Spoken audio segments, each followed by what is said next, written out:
Zemo Partnership brings together across the United Kingdom those people who are looking to accelerate transport to zero emissions. A tweet battle started with probably the most unbelievable tweet, considering these guys have been colleagues up until a few days ago.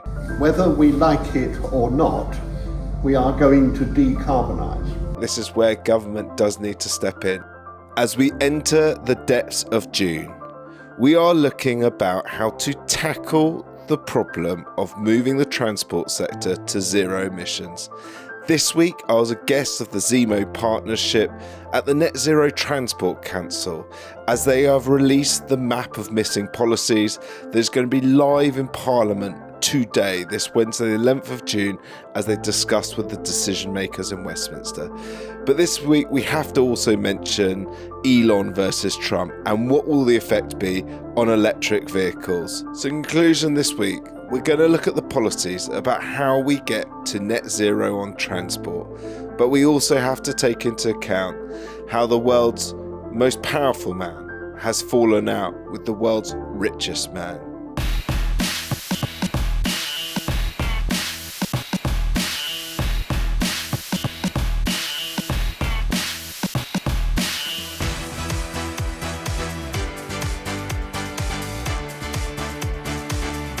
Before we go into this week's unbelievable missing policies issues, listen to the likes of Lord John Deben. We actually want to thank you, the listener. Last week was a monumental week for the podcast for two reasons. One, the episode last week went to over 150,000 listeners and counting now. I think I've actually got Adam behind me screaming at me that it's actually done over 160,000 amongst the teams. The next bit we also got to thank is our industry partners like Fuel Oil News, who've put the podcast on the front cover of the magazine. This really has been an honour and a privilege. Enjoy this week's episode. Keep on listening. Subscribe. Follow on all the platforms, Apple, Spotify, and so on. Big thanks to our sponsors, Aim Recruit. But please tell all your friends about this, that this is the place for energy entertainment. Run with the pack. So, what is Zemo Partnership, guys? Well, Zemo Partnership brings together across the United Kingdom those people who are looking to accelerate transport to zero emissions. They've got multiple stakeholders, from politicians to industry, to manufacturers, to policymakers, to those people who've got skin in the game, guys. Those people that actually want to develop the industry further. Now, some of you might be arguing, Alex, this is a big energy podcast. What do you really feel about net zero? My real feeling is that ultimately economies need to be invested in, and this is an issue that's not going to go away. Please listen to the chair of Zemo Partnerships, Lord John Deben, about why this issue is about the how you solve it, not why you solve it. This is all going to happen inexorably. Whether we like it or not, we are going to decarbonise. And the reason I say that is that whatever the Daily Telegraph may say, and other naysayers, the truth is that all the time climate change gets worse, and people recognise that. So, who was there last week as we discussed how we actually sort out the map of missing policies? Well, it was some of the most influential stakeholders in Britain. Looking left to right of the stakeholders who were there last week as we discussed the issues of the missing policies that get transport to zero. It wasn't telling what government to do, but it was just saying, this is where we are today and this is what needs to be filled in. What was great as well is who was there. So looking at left to right, you had Joel Teague, who is the app developer for CoCharger, and we'll go more into that about how it could get thousands of charge stations available in the British network. You then had Vicky Reid. Now, Vicky Reid she is the chief executive of Charge UK. It's been going a couple of years, but they bring together all the charge point operators that have installed nearly 80,000 charge points in the UK, and we'll hear from her and what's going on. You then have Lord Deben, This is a man who's had so many different roles. He was the Conservative Party chairman under Margaret Thatcher.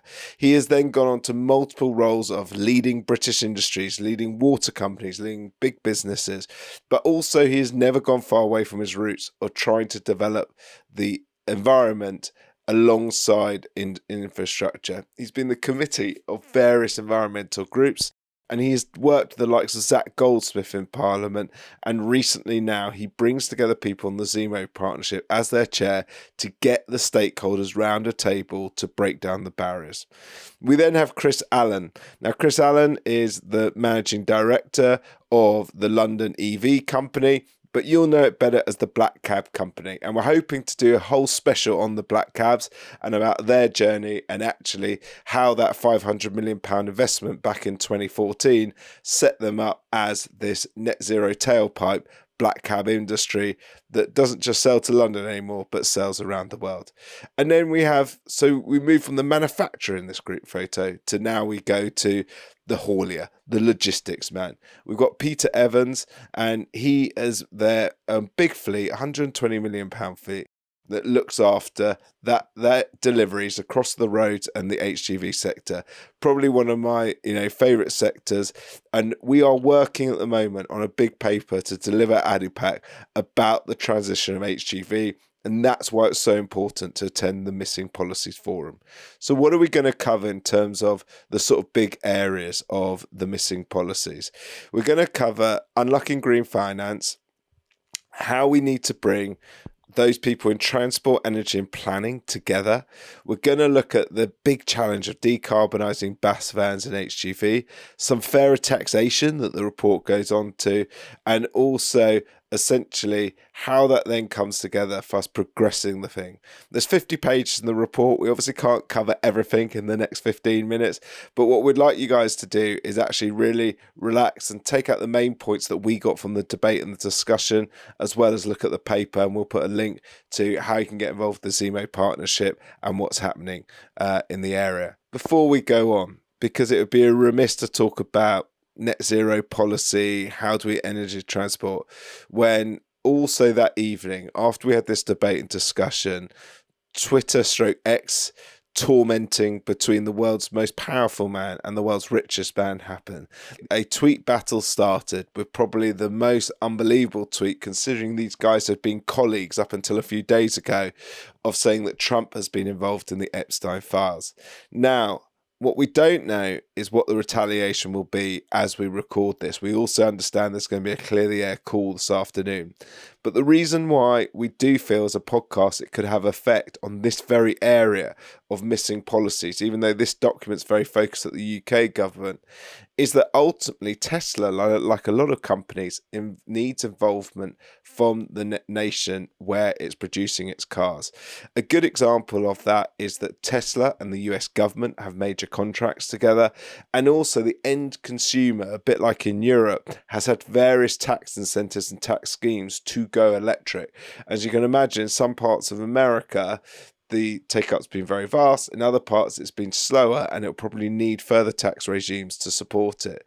If the fallout means that Tesla government contracts are either part or fully cancelled, if the fallout means that taxations and incentives are taken away, it could mean the American public has another barrier in terms of being able to execute their need and desire to change to electric cars.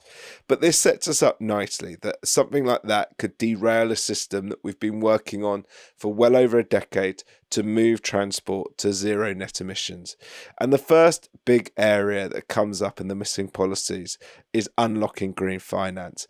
And not only do I agree with this discussion, but I am so frustrated with the banking system in this country. And the reason I say why I'm frustrated is that we seem to have ended up in an environment, and I appreciate there was issues about some of the risks that banks were taking around various banking disasters, but we've now seemed to end up in an issue in Britain where you either have very expensive finance for activities with some risk, like energy transition, where your customer base might take a bit longer, or they will only lend to stuff at good rates if it's almost guaranteed money for them. And I just think this is where government does need to step in. I appreciate in the UK pre-COVID, the Green Finance Bank failed, and there was a number of reasons, and we might do a special on that, and we'll look more at this financing issue. But ultimately, and it was great hearing from Chris Allen on this point, ultimately, the reason that company was able to go electric and green is that Geely, the much bigger group company with vast international interests across many motor groups, put in 500 million or $500 million back in 2014 to create a production line so you could have net zero taxis. What we want to be in a position is that essentially either high street banks or commercial lenders, so I'm not saying it has to be government money, but when they're financing, they're giving time frames so that zero transition policies can build infrastructure and have, a longer turnaround. The reason I think this is a valid good is that all this stuff with a longer length of time means that if short times are what the focus are on, it means that only stuff that ultimately is quick bang back today and non-changing of behaviour will go through. We don't say don't invest in our NHS. So what we're saying here is that not just that thing, but it's time to unlock green finances, and high street banks and commercial lenders need to have guidelines to essentially unleash these funds quicker and sooner so these projects can happen. I know I worked on a project that was about putting gas into lorries, and the slowness that the company had in terms of unlocking finance and raising funds was just utterly depressing, and we need to move on from that. The next massive area of the missing policies, which I really agree with, is that for way too long we've had, whether it's local councils or national governments, you have a transport department, you have an energy department, you have a planning department that aren't involved in each other. And you see the crying shame. And the case study that really brought this out was that I essentially get very, very frustrated at when planning stops a new industry or a new set of policies happening.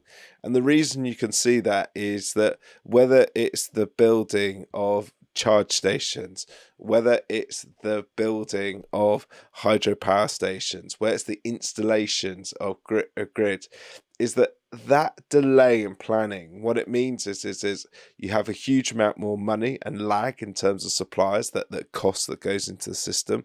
And also you have this situation where transport, energy and planning not talking to each other means that essentially when we look at various departments and we look at what happens is that you stop things like the government, who's the customer often in waste deliveries, actually being the one that can trigger a whole power revolution and transition in that area. So I'll give you a good example. You have a city council. The depots of those companies are struggling to get planning permission to put charging in. As a result, it has huge cost to those depots, so they walk away from doing charging. But actually, if you had a joined up government system that said, actually, to transition this area, we need all of our waste cart depots to be fully charged stations, so they can charge, say, 80 to 90 vehicles at the depot. You then have the energy department looking at actually how then the energy supply can go to this and working with the national grid. And then you have planning approve it so it happens. It means that if a council then can essentially go ahead with this project, there can be investment into the energy system. That will then start a culture in that city where one of the biggest energy users in transport and logistics is using electricity. And as a result, then what will happen is you'll set up those garages that can service it, the likes of the dealer network for the heavy good vehicles that can service it. And essentially what that would do is revolutionize. Now what actually happens is that, and this is a great example from Chris Allen, the Geely group that not only owns Black Cab Company, but owns, several companies that do waste disposal trucks. And one of the examples he gave is they've got an electric waste disposal truck, but it's right-hand drive, so it needs to go to the left for the UK. And essentially the commercial case to do that would be very viable if they could get commitment across the country.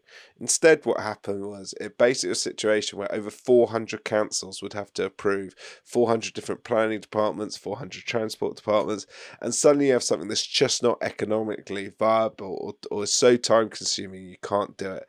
I loved Chris's analysis of that, because for me, that was essentially that real groundbreaking moment of essentially that discussion point of where we go. So when we look at charge points from cars, it was very enlightening to hear from Vicky that we'd reach 80,000, but we need to reach 300,000.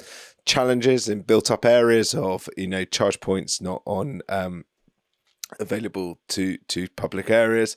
There's also that pushback from Lord Deben saying he's now had an electric car for over 4 years. He's never had an issue charging. Could there just be some better signs, which I think everyone made everyone chuckle. But what I found fascinating wasn't just Vicky's saying that the 80,000 to 300,000 is on course and we can make this happen as long as we get support on the planning and so on. But I think Joel T came up with a really interesting idea. So he's involved in a company called Co-Charger app, and basically they reckon they could add an extra 100,000 chargers, so over doubling what we have today, by if there was a government incentive of £50 for everyone that signed up to the co-charging app with their charge part. And what do we mean by that? Well, people say, there's a problem with blocks of flats or terrace houses. But quite often in lots of streets in London or big cities like Manchester, you have people with charge points. And the reason why not more people can't use it is because they're not downloading an app that actually makes it very easy to charge others, sort out timing, sort out bookings. And what basically Joe explained was that it means that those houses that do have charge points, they suddenly can increase this charge near to me. So he feels that overnight, this system of a £50 incentive per download of app could actually increase it by 100,000 chargers, but for less cost than 5 million, because people already have these chargers at home. I think when Lord Deben said that every block of flats starts on the ground, it makes total sense that essentially you could actually start giving provision for these co-charging apps so that people who don't have a driveway, which like my good self in London and in Manchester and both parts I've lived in recent years, is that essentially you would be able to find very, very close, and it stops that problem of wanting to buy an electric car, which is one of the biggest things. We then go into looking at the issues of vans, buses, HGVs and so on. And it goes back to that whole thing of that relationship in terms of how do we fasten up the process and not harm British industry. We feel that actually Pete Evans was really spot on here. He was like, look, we don't run a logistics firm in a race to go bankrupt. And things like the second market on trucks, and you can see how badly the electric trucks have broken through. So as of the Zemo report going live, in the whole of the UK, there's 862 trucks. I don't mean 862,000, just 862. So it's 0.16% of all of trucks in the UK. And essentially the reason for that is that we've got multiple life cycles about to happen before the dates of 2030 and 2035. And we still have a situation where they're too heavy. It's very uncertain about the aftermarket. And it's essentially the cost of putting in the infrastructure, and the report goes into how it costs millions to turn into depot into charge point, whereas to put like a liquid fuel like HVO doesn't. So essentially HVO could well be a solution as we go towards 2030 and 2035. And I understand from my industry contacts we're already north of 500 million litres a year, and we hope to be doing some exciting HVO stuff going into the future. The next bit about missing policies was fairer taxation. There's some stuff at the moment which is just bonkers, such as the on-the-road parking tax. And what we mean by that is if you charge your car from home, you essentially do not pay VAT because electricity doesn't get charged VAT. However, if you suddenly charge your car on the street or with a forecourt, you get charged VAT. So there's a VAT tax on charging people by charging on the street. There's an additional cost that there is anywhere else. We need to sort this out. And I understand that government is trying to increase revenue, but essentially if you then have more people buying cars, they still get the tax on the purchase of those. And what we're looking at is that actually ways that take away barriers, whereas there's a significant barrier there and what needs to be done. And I thought it was a fascinating thing. The report goes into even more detailed discussions as well about how do you stop congestion and looking at ways to really fasten up the process. And even Lord Deben himself came up with a cracking idea saying that 70% of vans during a working day in London are parked. And a lot of that is because big buildings don't have concierges. And so you've got the guy flapping around for delivery with that van parked and stop and causing traffic delays, all the various delivery drivers going around. I think some stuff like that is that out-the-box thinking that I think the Zemo Partnership can provide, and in terms of what people are looking into. And finally, we go to the Managing Director, Zero Partnership, Jonathan Murray. He came back to this point. If we can get transport teams and energy teams and planning teams to work together, then essentially this execution of the projects will be world class and we'll close these gaps. We also need, as Lord Deben said, local input but national decision making. I actually think in that room that I was in is a group of people that Parliament needs to listen to, needs to act on their findings, because ultimately there's all these percentage points that rather than a situation where it looks like we're going to miss electric car sales in Britain this year in terms of the target of over 30%, we're at 19% at the end of last year, and as they say, doubts about further purchases, concerns about financing. And then there was even smaller things like in Scotland, for taxi drivers, they've given a 0% financing opportunity to buy new vehicles. So again, it takes away another barrier. This report, I've got to say, is absolutely phenomenal. We've looked at, over the 50 pages, all of the sorts of the highlights, but ultimately it gives us a blueprint of how we can progress.